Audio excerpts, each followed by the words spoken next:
Assalamualaikum warahmatullahi wabarakatuh. Saya Fendi Zamzam Yusairi.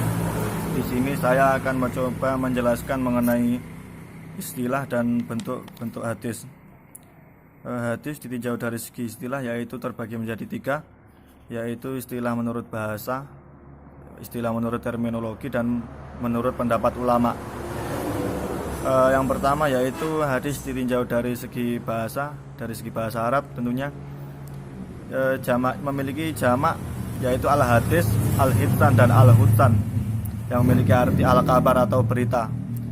Hadis juga sering dijamakan, yaitu dijamakan menjadi hidas dan hudasa, yang memiliki arti al-jadid, yang baru, dan memiliki lawan kata dari al-qadim, yang lama. Yang kedua yaitu hadis menurut istilah terminologi, yaitu sesuatu yang disandarkan pada Nabi, baik perkataan, perbuatan, persetujuan, dan sifat, tidak termasuk menurut sahabat atau tabi'in. Menurut ulama, istilah hadis berdasarkan terminologi ini hanya memiliki arti sempit saja, yaitu hanya disandarkan kepada Nabi atau disebut hadis marfu, tidak disandarkan kepada tabi'in dan sahabat. Jadi hanya berdasarkan ucapan dan perbuatan Nabi saja, tidak berdasarkan sabda yang diterima oleh sahabat dan tabi'in. Kemudian hadis menurut istilah para ulama. Di sini para ulama berbeda pendapat. Menurut ahli hadis, dalam hal ini hadis disebut juga dengan kata sunnah, yaitu segala sesuatu yang didapatkan dari Nabi berupa ucapan, perbuatan, takrir, ketetapan atau persetujuan, sifat fisik atau budinya, serta biografinya, baik sebelum maupun sesudah masa kenabian. Sedangkan disebutkan juga bahwa arti hadis di atas juga disebutkan sebagai sesuatu yang baru, atau juga berarti yang dekat atau belum lama terjadi. Hal yang dimaksud di sini yaitu bahwa hadis adalah sesuatu yang baru diucapkan atau dilakukan, atau perbuatan yang telah dilakukan oleh Nabi. Kemudian hadis juga terdapat namanya hadis qudsi, yaitu hadis yang disandarkan kepada Allah Subhanahu wa taala. Di sini hadis qudsi memiliki arti, yaitu hadis sendiri dari Nabi, dan qudsi yang disandarkan kepada Allah. Berdasarkan uraian di atas, hadis memiliki kata lain atau istilah lain, yaitu juga bisa disebut hadis, juga bisa disebut sebagai sunnah. Di sini juga disebutkan bahwa hadis memiliki nama sebutan lain, yaitu khobar, yang memiliki arti dikutip atau dibicarakan. Secara terminologi, kata khobar ini memiliki arti atau sesuatu yang didapatkan atau diperoleh dari perbuatan, perkataan, persetujuan atau ketetapan dari Nabi Muhammad SAW. Kata khobar ini memiliki atau sama dengan makna dari hadis yang telah disebutkan di atas.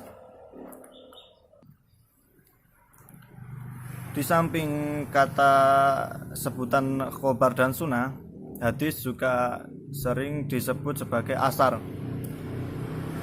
Asar ini lebih tertuju atau khusus untuk hadis yang berasal dari sahabat dan tabi'in. Kemudian hal yang dapat dijelaskan mengenai bentuk-bentuk hadis. Hadis sendiri di sini terbagi menjadi 5 dari segi bentuknya, yaitu hadis qauli, hadis fi'li, hadis takriri, hadis hami, dan hadis aqwali. Saya di sini hanya kebagian menjelaskan mengenai hadis qauli. Yang lainnya nanti dijelaskan oleh kelompok saya yang lain. Hadis qauli sendiri yaitu segala perkataan yang berkenan dengan ibadah atau kehidupan sehari-hari yang disandarkan kepada Nabi.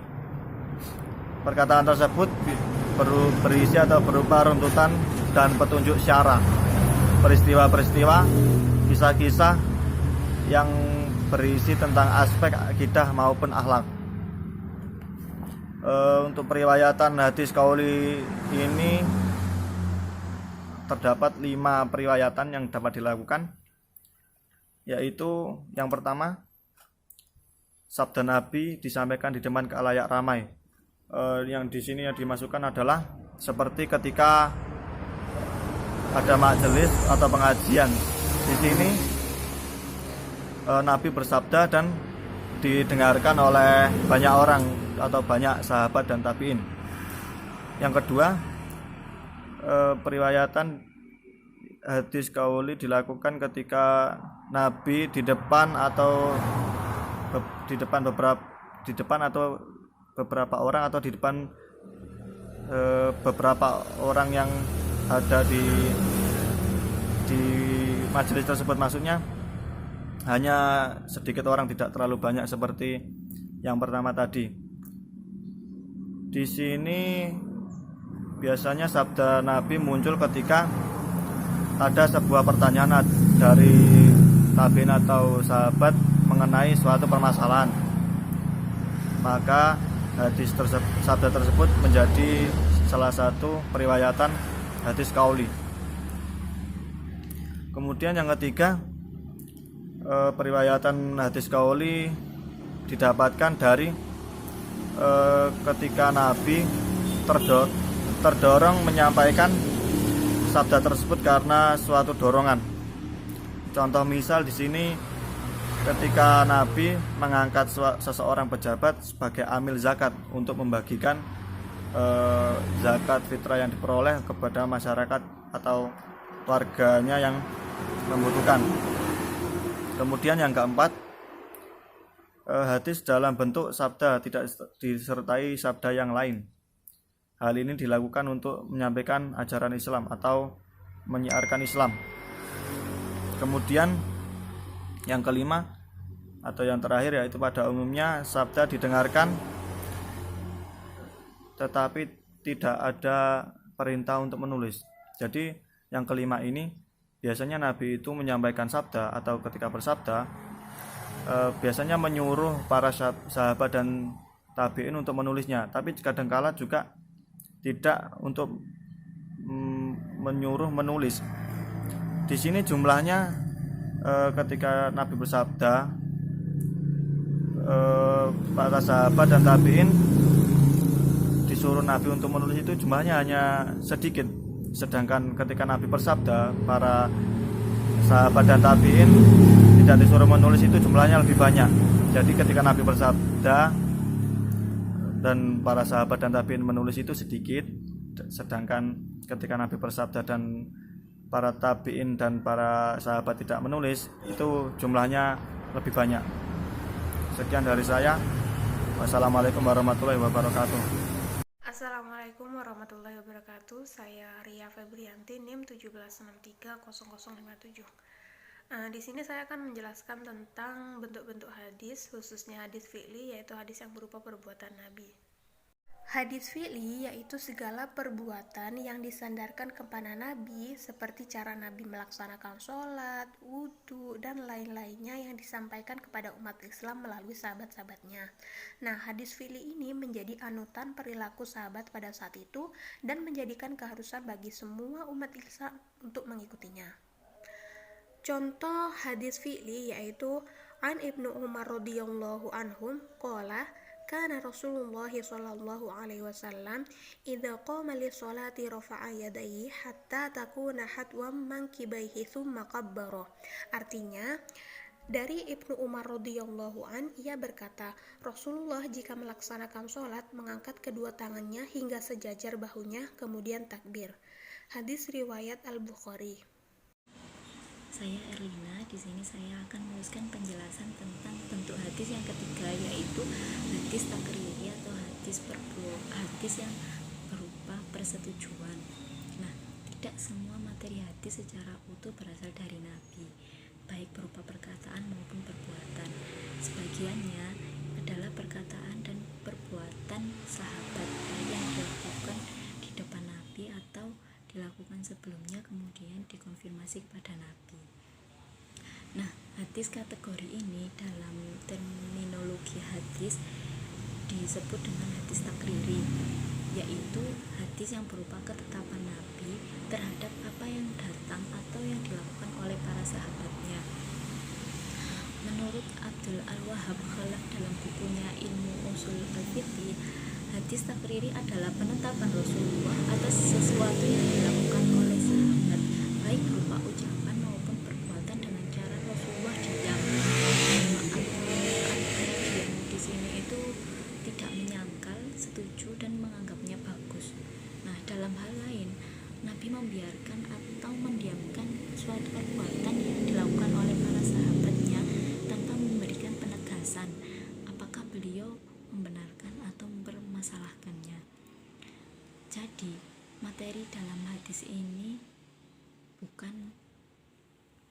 materi dalam hadis kategori ini bukan berasal dari Nabi, melainkan dari para sahabat Nabi yang kemudian disetujui oleh Nabi. Nah, sikap Nabi yang sedemikian itu, yang artinya mendiamkan itu, dijadikan dasar oleh para sahabat sebagai dalil takriri yang dapat dijadikan hujah atau mempunyai kekuatan hukum untuk menetapkan hukum.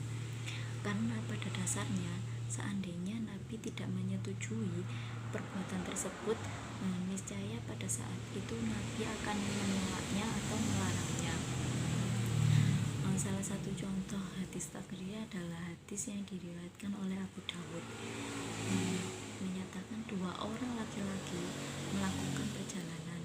Ketika sampai waktu sholat dan keduanya tidak mendapatkan air, mereka bertayamum, kemudian melakukan sholat. Nah, setelah sholat mereka ternyata menemukan air. Nah, salah satu dari mereka melakukan sholat kembali, berwudu kemudian melakukan sholat kembali. Nah, yang salah satunya tidak melakukan sholat kembali. Nah, kemudian keduanya itu datangnya tidak mendapatkan air. Mereka bertayamum, kemudian melakukan sholat. Nah, setelah sholat mereka ternyata menemukan air. Nah, salah satu dari mereka melakukan sholat kembali, berwudu kemudian melakukan sholat kembali. Nah, yang salah satunya tidak melakukan sholat kembali.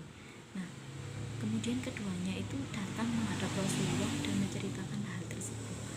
Kemudian kepada yang tidak mengulang, Rasulullah bersabda, engkau telah mengerjakan menurut sunnah.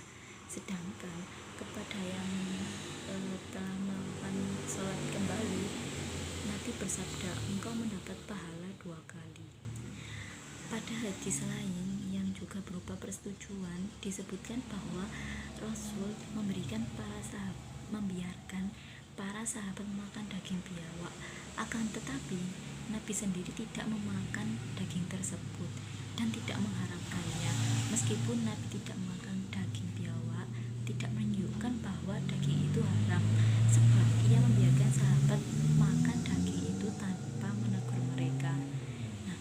Mungkin hanya itu penjelasan tentang hadis takriri. Yang selanjutnya akan dijelaskan oleh saudari Krista. Assalamualaikum warahmatullahi wabarakatuh. Nama saya Krista Firdaus Warna Putri, NIM 176-374 dari kelas Kimia B dan kelompok 6. Nah, saya akan menjelaskan tentang hadis sami. Apa itu hadis sami? Jadi hadis sami merupakan keinginan atau hasrat Nabi yang belum terrealisasikan.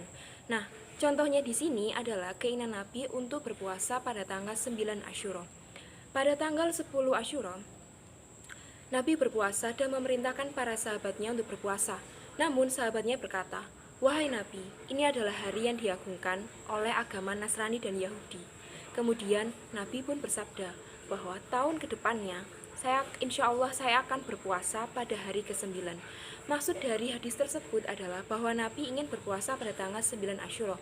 Kalau pada tanggal 10 itu merupakan hari puasa bagi kedua agama tersebut. Nah, namun pada tahun kedepannya beliau wafat dan hadis ini belum terrealisasikan. Jadi maksud dari hadis sami itu seperti hal itu. Demikian penjelasan dari saya. Apabila ada salah kata, mohon maaf. Wassalamualaikum warahmatullahi wabarakatuh. Assalamualaikum warahmatullahi wabarakatuh.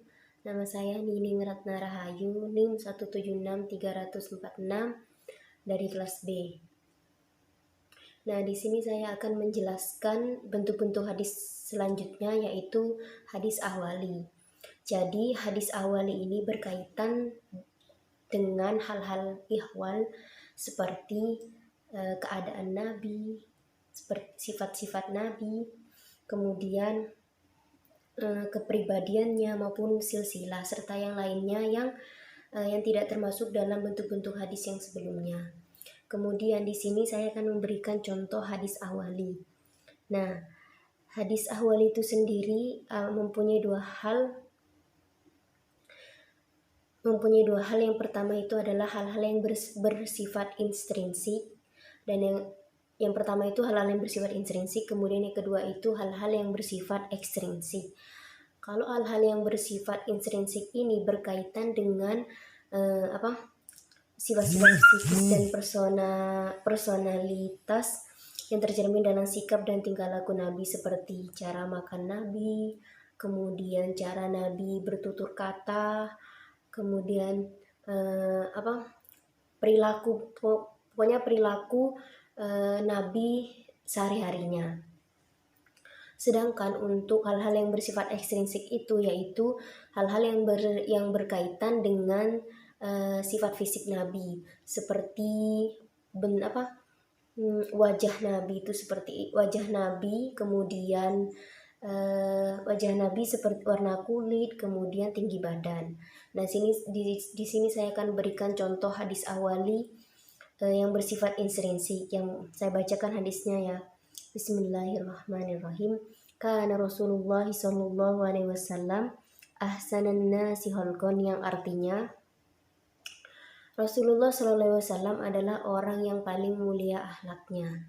Karena hadis yang bersifat intrinsik ini berkaitan tentang keadaan Nabi. Jadi di sini dijelaskan tentang akhlaknya Nabi. Kemudian contoh hadis yang bersifat ekstrinsik yaitu saya bacakan. Bismillahirrahmanirrahim. Kana Rasulullah sallallahu alaihi wasallam ahsanan nasa wajhan wa ahsanahu khalqan laisa bila tawili wala bil qasir. Nah, yang artinya Rasulullah sallallahu alaihi wasallam adalah manusia yang sebaik-baiknya rupa dan tubuh. Keadaan fisiknya pun tidak tinggi dan tidak pendek. Nah, cukup sekian dari saya tentang penjelasan bentuk-bentuk hadis yang terakhir, yaitu hadis ahwali. Assalamualaikum warahmatullahi wabarakatuh.